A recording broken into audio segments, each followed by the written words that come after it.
Well, guys, you are in for a treat. I have not done one of these in a while. I'm doing a full sharpening video. My shoulder's feeling pretty good. And I got a new stone that might be the best diamond stone I've ever had.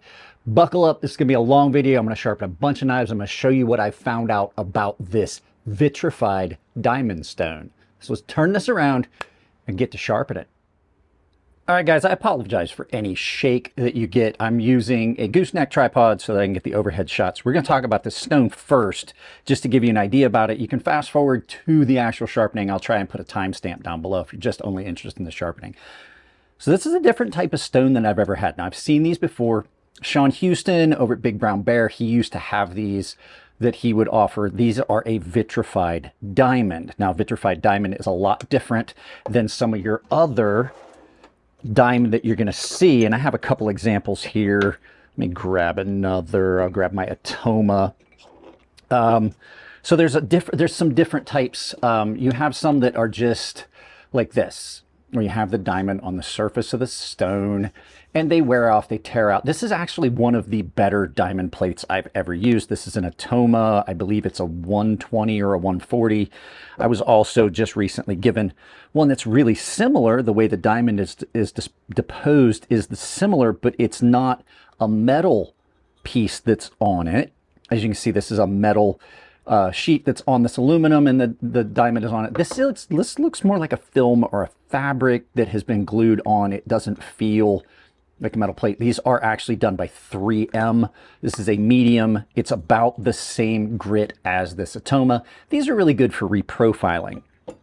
This is a bonded diamond. These are done in an epoxy style resin. It's just a really hard resin, and the diamond is in that, and it's just deposited on an aluminum plate as well. And you can have double-sided. So one of these is coarse. This is a 100 and a 200 on this one. I have several different grits on this. This is different. This is a ceramic. So this is basically the diamond is deposited into the ceramic mud and then it's fired, and this one is on a glass base. And as you can see, this one is a 400 grit. Now, why is this one different? Well, this is very, very much more akin to what I'm about to show you, which is an actual water stone. This cuts and feels like a water stone. This is kind of a splash and go, but you can soak it and you can hear it. It sounds like a ceramic. It's much more akin to this ceramic 1000 grit. This is, until I got this was the end all be all for me for sharpening stones. This is that Sharpening Pro ceramic whetstone that is the 1000 grit or the orange medium. And this is great. This does great on a lot of stuff, but sometimes you'll get steels that are incredibly hard. And I've got one right here that's at about between 68 and 70 Rockwell. And I know this because, well, I made this knife, I did the heat treat, and you can score glass with it. So it's above 67. So it's in that 68 to 70 range. This is S125V. And that's going to be extremely difficult to sharpen on regular stones. Diamonds just make it possible. These are really, really good. Now, like I said, this is going to be a long video because I'm going to go through some of the stuff about this. So these are vitrified diamond. It's porous, like I said, more akin to the water stone I showed you. They cut super, super fast because it is a heavy concentration of the diamond in this. It is incredibly fast how it cuts. It's an extra hard ceramic matrix, so you don't have to worry about dishing it out as quickly as other stones. I don't even see any marks on this stone where it even trailed. I did do a quick flattening on this. You treat this just like your bonded diamond stones, where you put loose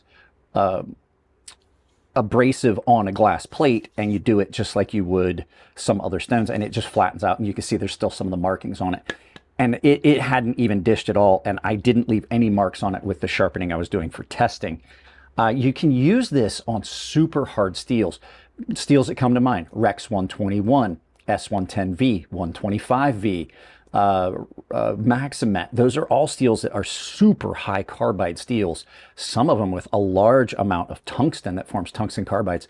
You can't do those on aluminum oxide. You got to have a diamond and ceramic. This is a lot more akin to this, which is the Spyderco ceramic. It's a fired ceramic. This is vitrified. Basically, it's a vitrified aluminum oxide or corundum. These are considered corundum, which you can finish and polish a lot of things on. That's the nice thing about ceramics.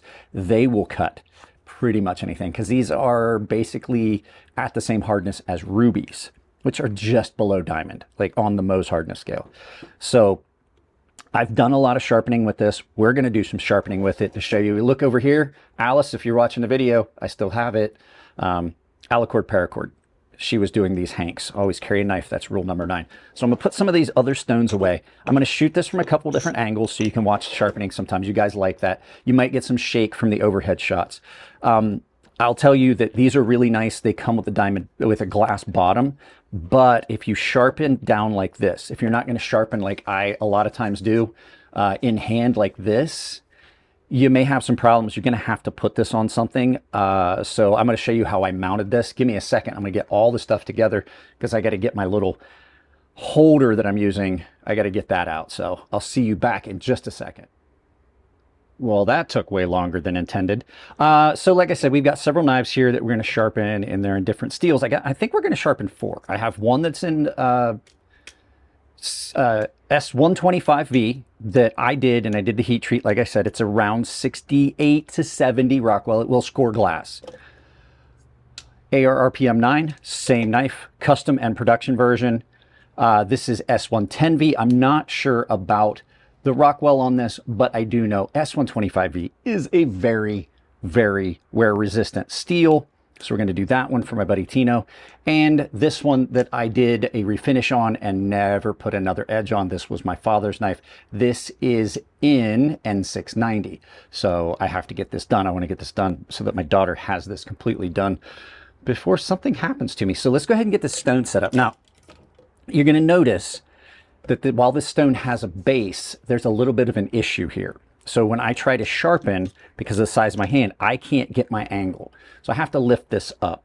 This glass base that's on this really isn't serving much of a purpose for me. I still, no matter where I'm sharpening, I can't sharpen on it unless I'm holding it like this. So what I've done is I am using my Doll Strong base for their aluminum oxide stones they sent me, which are great stones, by the way, if you're just doing regular steels like kitchen knives and things like that. I'm going to place it in here, and I made myself a couple shims. So all I have to do is put this in here and push it down. And then I fill the rest of the space on this one, specifically made it this way so that I could then wedge this in. And that stone is in there nice and tight. It's not going to move, and it gets me up off. You can buy one of those things that you put on your sink and lock it in, and it clamps it down. It's almost like a drill press vise, I would say, I guess. But yeah, that's where we go. Guys, if you hear any background noise, I'm not going to try and close that garage door. It's a beautiful day. I want to get some sunlight. This is going to be cut. This is going to be shot in clips, so you're going to get some background noise. Like I said, this stone does not wear quickly. So I'm going to use the entire stone. I may flip it occasionally, but I don't have to do it near as often as with some other stones. And when I get done on this stone, we're going to do everything on this stone and then finish it on that ultrafine ceramic just to deburr. You can do the full finishing and everything on this, but like I said, this is a must-have for some of those unique seals like this knife I made for my buddy Tino. Now, just to show you guys how fast this cuts, I hate doing this. But real quick, we're going to take the edge off of this, and I got to turn the other camera on because we're going to have 2 separate angle views on this. Sorry guys, yeah, there won't be multiple video angles because there's something wrong with the camera. I'm going to send it back to the company. I keep having errors where the footage is just unusable. It's choppy, it's glitchy, it won't store correctly. I can't watch it back. So I don't know what's going on with it. I'm sending the camera back for them to take a look at. We've already got an RMA. It's on its way this week. So apologize, only one camera angle. So I gotta get the camera turned on. You're gonna see clip cuts from the side from the other camera. But yeah, so what we're gonna do is I'm gonna take the edges off these knives real quick. Simply by, I hate doing this, simply by running the edges of the knives. That is no longer sharp. You can see right there, I don't know how well you can see it. The edge is completely gone. This is S125V at 67 Rockwell. We're going to do that a couple times. Just take the edge off of it. This knife is now sharper this way than it is this way. This knife doesn't have an edge. Let's go ahead and do it with this one as well. S125V, couple passes on that. Yep, she's shiny all the way down. And finally, my prototype ARRPM 9. Now, this stone would typically be used for the, like I said, your higher carbides, the knives that have tungsten carbides in them and stuff like that. But you definitely can use it on your lower softer steels because it's going to cut faster. It's just an all-around beast when it comes to that. So let me go ahead and get this wet. It's simple. Like I said, it pretty much is a splash and go. It is porous. You can see it's absorbing some of the water. But you don't have to soak it very long. Some other stones, sometimes if it's really dry, you have to soak them for a while. So let's go ahead. I'm going to do this. We're going to run a timer and see how long it takes me to sharpen each one of these knives from dull to sharp. And like I said, we are going to be finishing them on. I got to move this light a little bit. I may as well get it out now. We're going to be finishing these on this ultrafine Spyderco ceramic, just to deburr, just a final deburring pass. And this is leather that is loaded with diamond at 9 microns. So that'll be our final strop. So let's go ahead and get started. I'm going to start my timer on this. As soon as let's get this up, we'll get our stopwatch. We're going to reset that. So I'm starting the timer now, and we're going to get sharpened. I'm probably going to time lapse a lot of this. If it does, on this one, I don't think it's going to take very long. So just going to go ahead. Now I am sharpening like this on the bench because I have found it does not cause near the problems with my shoulder. So if you're wondering why we're doing it like this, one, it's easier to film. And two, it does not hurt my shoulder the way that holding it up does. This is probably how I'm gonna have to do all of my sharpening. I just don't like sharpening like this as much. I feel I have a little bit more freedom in the angle control and what I do by doing it in hand. And we may do that. We may do one of these knives with the in hand style sharpening.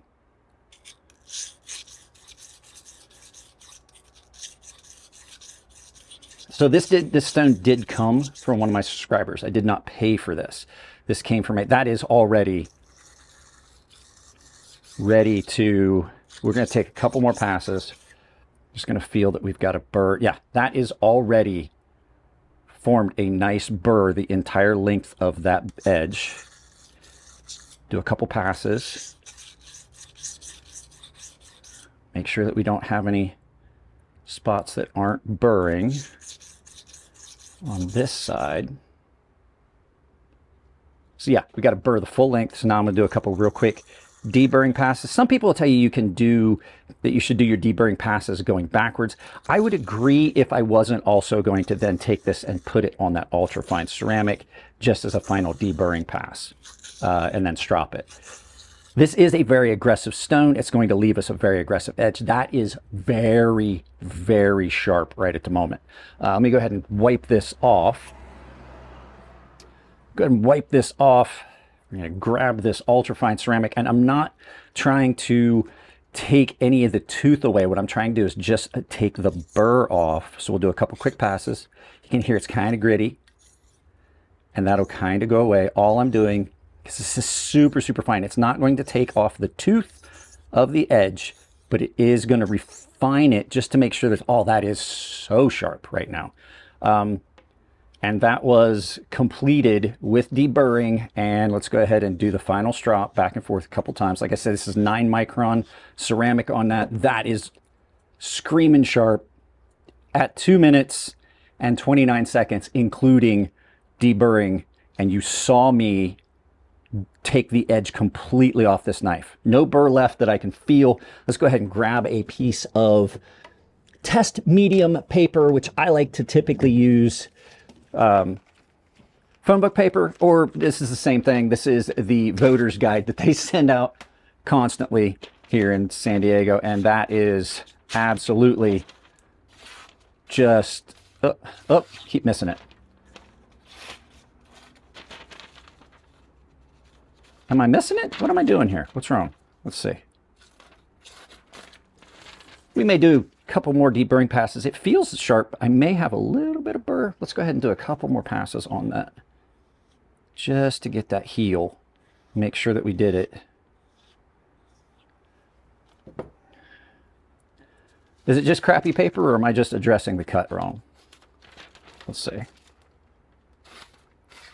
Huh. Now it won't cut. Let's see. Oh, there we go. There we go. There we go. I'm just not good at cutting paper on camera. So that is,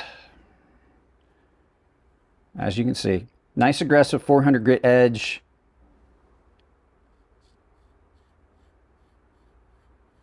It's shaven sharp, like it'll take the hairs off. Yeah. So I think I'm just addressing the cut wrong. I can't ever cut on camera, as all my arm hair is on the stone now. So let's wash that off. And we're going to go ahead and work our way up. This is N690, which is a little bit harder of a steel than the ARPM9. ARPM9 is a great steel. It's driving me nuts that it won't cut paper. It's driving me nuts that it'll cut hair, but it won't cut paper. Let me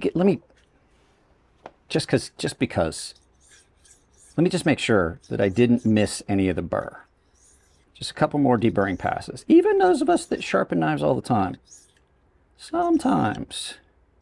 This is no different than a ceramic rod. I'm just like literally just aligning those. Let's see now. Sorry about that, guys. I bumped the button. I don't know why I can't cut paper on camera. I've never figured out why I can't, but there we go. I think it's just, I'm trying to look at it through the viewfinder, and then, so yeah, it is paper. It is newspaper cutting sharp. I think I'm just a cutting deficit. I don't know. I don't know. I try to do it and make it look cool, and I always screw it up. So yeah, like I said, just a little over 2 minutes on that one. I've had oh, that's the wrong sheath. That is the wrong sheath. I wanted to point out before we get into sharpening the incredible hard steel, Artisan did such a good job of translating my custom design to a production knife. I really am still very pleased with how this knife came out. These knives are available with a link down below. I'll put a link to these somewhere in the description. So let's go ahead, before we start getting into the super hard stuff, we already knocked the edge off all of these. Let's go ahead and see, can we take N690, no edge at all the way up. So let's wet the stone. I know I was using my watch as a remote, and when I was talking to you guys, I turned it off. I apologize. So this is a drop point. It's going to be a little bit different. Let's go ahead and we'll get started. Let's find our angle. There we go. That's where I want it. So now you don't have to reprofile on this stone. You can absolutely use this stone just to as your intermediate, as a 400 grit. I'm just testing it as a full. Let me wipe this off. It feels like it's got some oil on it. And oh, I forgot to start the timer. Let's go ahead and do that, and we'll add a few seconds. Let me wipe this off. There's some oil or something on the blade, and I don't want to necessarily get it on the stone. Sorry. I'll cut that. I'll cut that little dead time out. So yeah, I haven't even really done anything yet. Let's go ahead and get started on that. My NTAC has got a sharpening choil that makes it a little bit easier to get to the back. So this may take, oh, I still didn't start the timer, did I? Let's go ahead, reset that timer. Let's go ahead and start.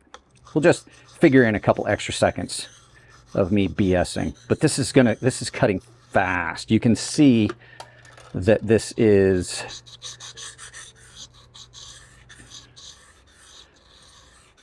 leaving a very, it's already leaving a lot, and that's already getting sharp. I can already feel it getting sharp. So on this stone, on this knife, I'm going to do a couple long, I'm going to do mostly long sweeping, because it's got this smaller choil on it, so it's a little bit harder. I don't really want to slam. This is my father's knife. It's now my daughter's knife.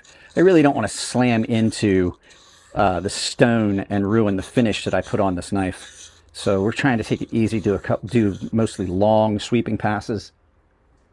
That's already getting sharp. So even at a slower pace than we were going, and I'm trying to use all of the stone.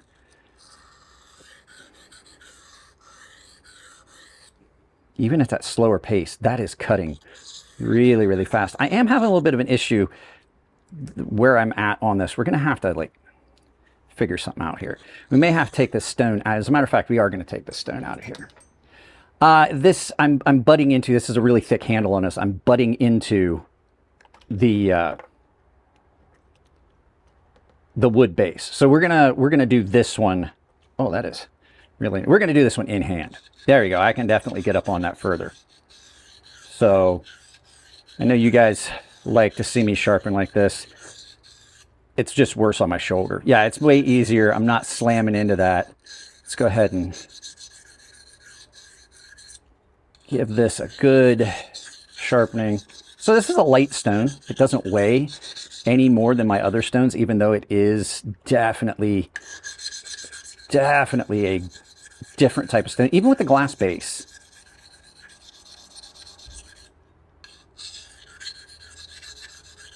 So I did a full stone wash on this knife, so it kind of screwed up the edge pretty badly. So it's going to take a little bit longer, but yeah, we are definitely getting there. The tip on this kind of got wanged out. It's a technical term. While it was in the tumble, the tip got a little rounded over on this. And my father was not kind to this knife when he owned it. So between those two, it's got some tip issues. My father was very much the kind of guy that would use a tool to its maximum capability and then just be like, oh, I'll just get another one. It's kind of hard to do when the tool you're using is a almost $600 mid-tech knife that there only were 200 of. So let's see, where are we at on here? So even with reprofile, we're already forming a full burr all the way up, including that tip. That's, you can see that tip's a little rounded over there at the very tip. So we'll give it a little bit more attention at the very tip. That's the nice thing about doing it on a stone as opposed to a fixtured system. I can give specific areas more attention and then marry them in with the long sweeping passes. You can't do that so much on a fixtured system. You can, but it's a little bit, I find it to be a little bit easier to do on a stone. I really dig how this stone cuts. This stone is giving me the feedback and feel of a regular water stone. So I've been talking a lot, so I don't know how much of that I'm going to be able to speed up. Let's see here. There's a little bit of an issue back here at the heel.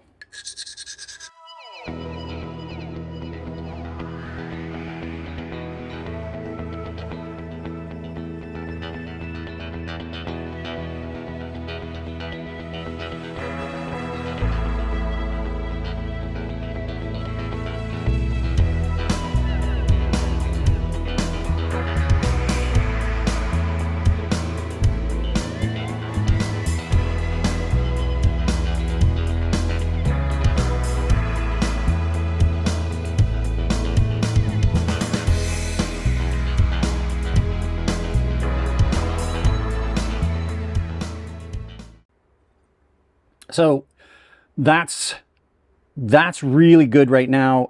I will probably at a later date fully repair the tip on this. I just wanted to put an edge on it. I knew I had a knife that did not have a live edge on it. So I thought that's what we would use. Let's go ahead and knock the burr off of this. I did a couple deburring passes. Let's do one more. But times 7 minutes on an edge that was really, really beat up. So you got to figure when you do a stone wash, like that edge was really just wrecked. And it had some issues with the edge itself because my father used a Work Sharp belt sharpener on this, and I'm not a fan of those. They have a tendency to caused some weirdness at the edge. He had a low spot in the heel, which may still be there. I can't really tell 100% because it's a very coarse edge. So let's go ahead and, oop, almost dropped my ceramic. These ultrafine ceramics are great. Do some deburring passes real quick on this. Like I said, I'm not trying to polish this edge. I'm just simply knocking off any of the burr that's left from the sharpening. This is going to be a very aggressive 400 grit edge still, even coming off of an ultrafine ceramic. Let's go ahead and put this back in its slip so I can use this as a strop, because the strop I would use is being blocked by the tripod for the other camera. Just a little bit of burr removal on this as well. Like I said, loaded with 9 micron ceramic from a lace, EDC and lace. Hit her up on Instagram. And you can get a hold of her and get some. Wow, that is an aggressively sharp edge on that, except for the very tip and maybe the heel. But I just wanted to see how fast it would cut that. Let's get a fresh piece of paper. Let's do this right, Mike. Let's not look like a dummy. There you go. From no edge to shaving sharp in about 7 minutes, maybe a little bit more. So let's go ahead. I'm going to pause you guys because I have to take a quick break, and I'll be right back. Well, guys, I'm going to stop using my watch as a remote because I was talking for about 3 minutes and didn't record any of it. The thing about this stone that makes it cut so well is it definitely is a high concentration of abrasive. I looked on the website that Aiden sent me the info on this. They're about 60 to 70% is what it was saying. 60% of this is diamond. So definitely gives you something cool. We're going to try doing this S125E. Now, the Spyderco, don't judge me on the Spyderco because the guy that sharpened this before didn't hit this back area. I'm going to try and get as close as I can to this, but I also don't want to chip the edges. I can feel this is already starting to get chippy. And I washed this off and flipped the stone. So we're using this side of the stone. Typically, if you're sharpening, unless you're sharpening a larger knife, you're using one side more predominantly, and it's good to flip your stone from end to end so that you're using the entire stone, especially on something that's more like a drop point, where you're going to be doing some curving, like sweeps like this to get the tip. Not so much on a Wharncliffe. Wharncliffe, you can just basically use the whole surface of the stone. But we're going to go ahead, like I said, knock the edge completely off this S125V, a very, very carbide-rich steel. Let's go ahead and wedge this back in here. And I'm not going to talk as much on this one so that I can fast forward it, but we will, just as before, get our timer set. And start here in a second. So let's see. Am I going to, I should be able, I don't think that's going to hit. All right. Just checking to see if I was going to hit, if I needed to do that in the in-hand method or not. So let's go ahead and bring up the stopwatch starting. And I'm not going to talk so much, and we'll be able to fast forward some of it. I love the feedback I get from the stone. It's very, very similar to a regular water stone. And this is what this was designed for. Higher carbide steels. That's what these are for.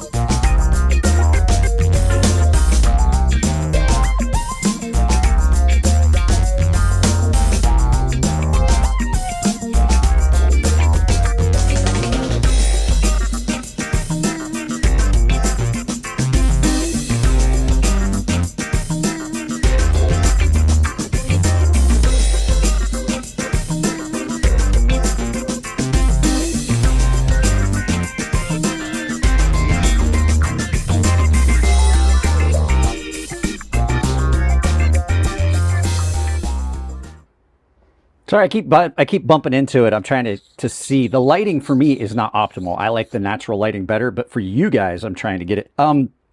So I'm fully reprofiling this. That's what I didn't say before, and I'm not using any pressure. I'm not using any pressure on this stone. It doesn't need it. It is very aggressive. My fingers are just there to kind of feel the just that tactility that you get from having your hands on it and feeling it and maintaining that angle so it doesn't rock. I'm not pushing down at all, just simply allowing the stone to do what it needs to do. And I'm trying to get as close to this heel as I can. There's still a really big low spot there, but I've gotten close. So I'm actually fixing the edge. You can see I've gotten down in there a lot further than the last sharpener. Even with a fixtured system, they couldn't get down in there.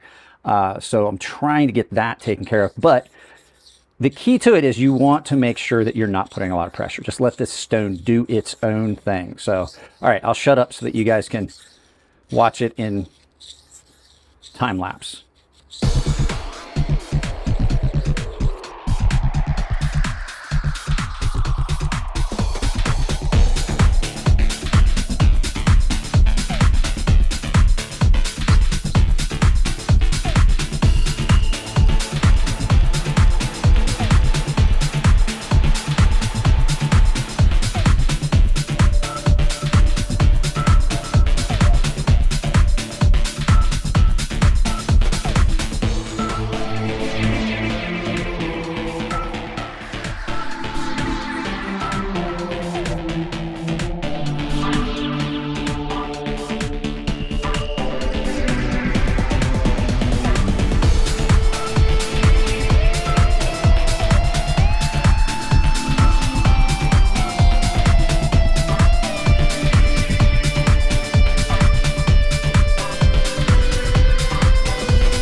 Okay, I think we're about to the point. Let's see, where are we at on our time? 5 minutes-ish.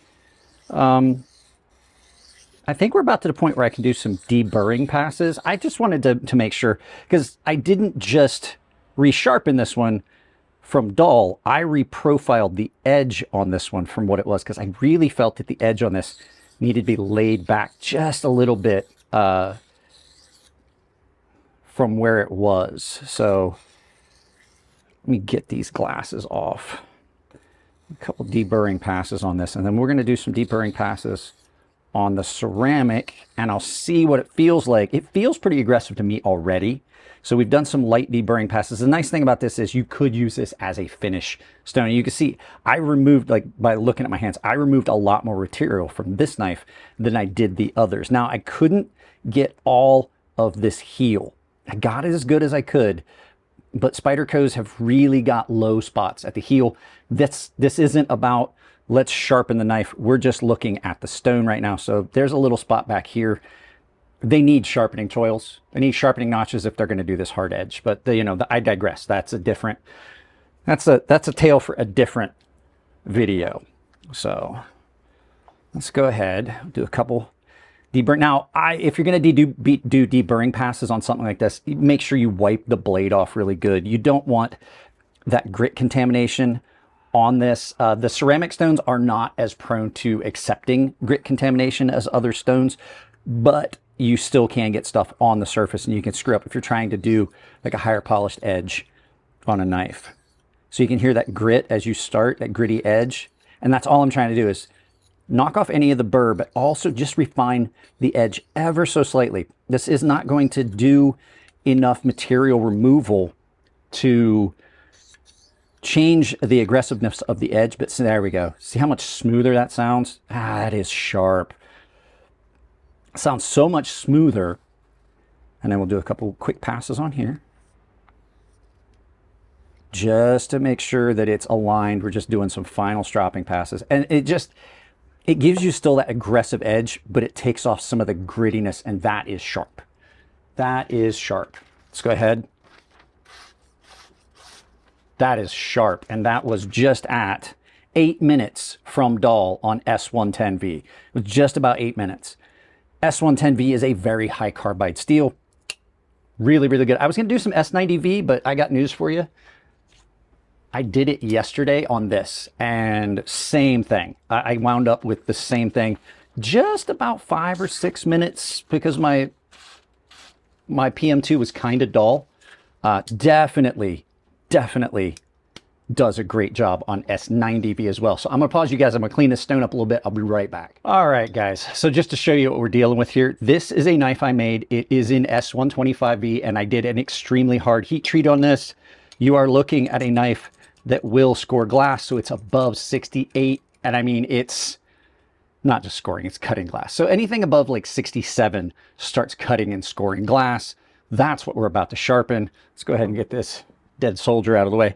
So we're gonna go ahead and start. Like I said, took the edge completely off of this. This did not need sharpened. My buddy Tino has had this knife for a few years now, and I've only had to sharpen it once for me to be able to do this and show you guys. I had to, oh, look at the glint off that. I had to dull this knife completely. So let's go ahead.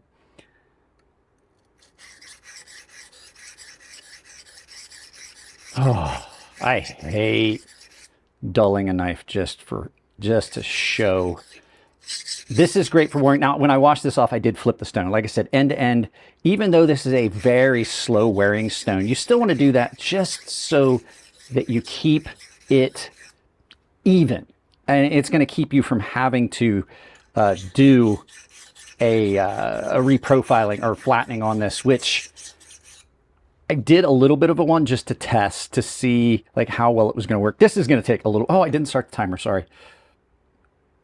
Let's go ahead and reset that and start. There we go.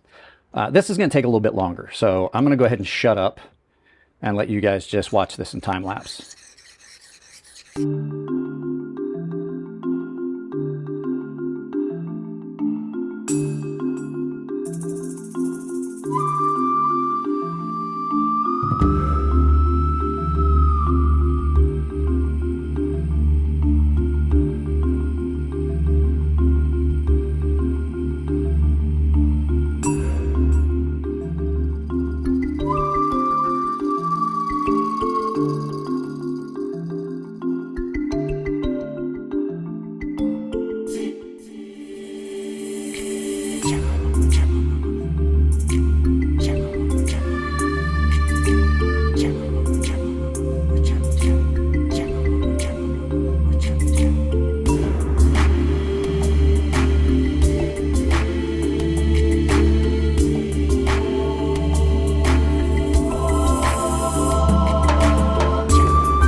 All right, we're coming up on the end of this. I did a really good job on this blade grind. Look how straight that is. It means there's no low spots in that blade. So we're just gonna do this final deburring and then test this, because this really hasn't taken as long as like 3 minutes and 29 seconds. But I didn't reprofile. I'm just following the original edge that I'd done. I put the original edge on this, so it's a lot easier for me to do it that way. Let's go ahead. So deburring passes, and just to make sure, I don't know if you guys can see it, there are little pieces of the burr that have come off. So I feel as though we are pretty much where we need to be on this one. And like I said, I'm not using any pressure at all on this stone. I'm just letting the abrasives do their bidding. That is, yeah, that's ready for a deburr. Let me do one more on this side. Just a really light deburr pass. There we go. So let's go ahead, and I'm not going to strop it on the pouch. I feel as though that there's not enough diamond in this for what we're dealing with here, because this is a unique steel. S125V is a monster to deal with if you're grinding. It's a monster to deal with if you're sharpening. This ate it up like it was nothing. Ceramic is a way to go on these as well.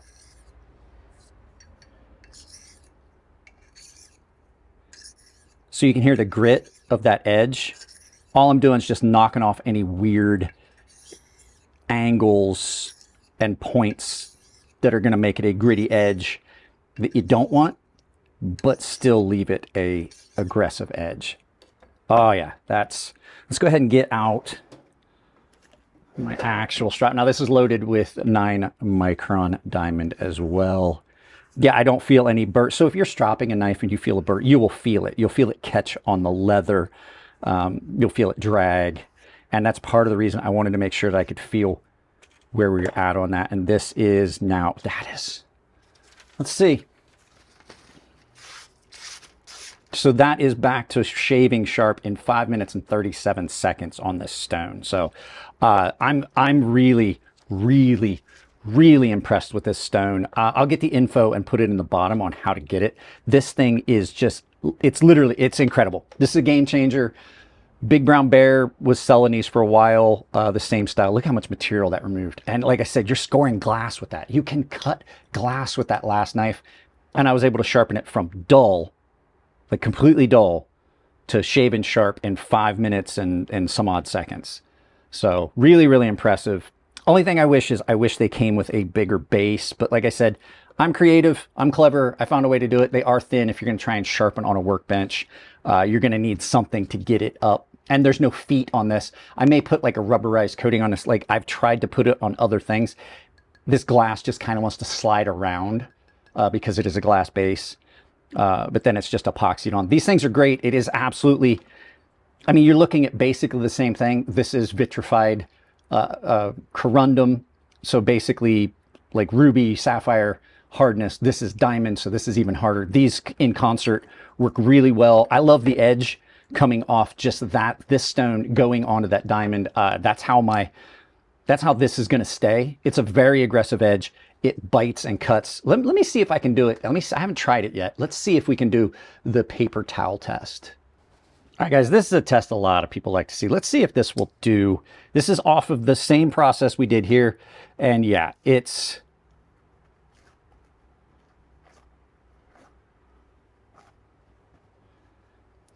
Sorry, it's I'm not watching the viewfinder. I apologize. It's absolutely just cutting a paper towel cleanly. So yeah, this is a very good, very, very functional, very aggressive edge if that's what you're looking for. You can go up further in grit. This works good going from this to like that 1000 grit ceramic Shapton. Work in concert. You could do Maximet Rex 121, like I said, things like this that are at close to 67, 67 Rockwell, or 70 Rockwell. It's just super aggressive edge on this. Absolutely, absolutely great. Man, I miss making knives. This is a good showing. I did a good job on this. This is made exactly the way my friend wanted. Mosaic pins, Kevlar handles, just rock pattern on the spine. At any rate, I digress. Guys, let's turn this around, do some final thoughts, finish up my coffee, and send you out about your day. So yeah, guys, this probably is about the best possible combination of diamond and just a stone that works really well. I don't have a link for this down below. I will try to find it. I don't have a link for it right now. I'll try to find something for you and put it down below, but this was sent to me by one of my paying members. So big shout out to Aiden. I also have one for Outdoors 55 and for Jared over at Knives Knives. So you're going to see this stone on their channels as well, but I'm holding on to it because I want to beat him to the punch. So there you go, guys. You know what to do. Like, share, subscribe, drop a comment, hit the bell icon. I'm not going to keep this any longer. Affiliate links down below. Use those for any of the shopping, the Amazon store that supports the channel. All the stuff you can do to support the channel. I have a membership and there's a public Discord. I love you all. Keep it clean in the comments for your birthday. Happy birthday. And I'll see you in the next video.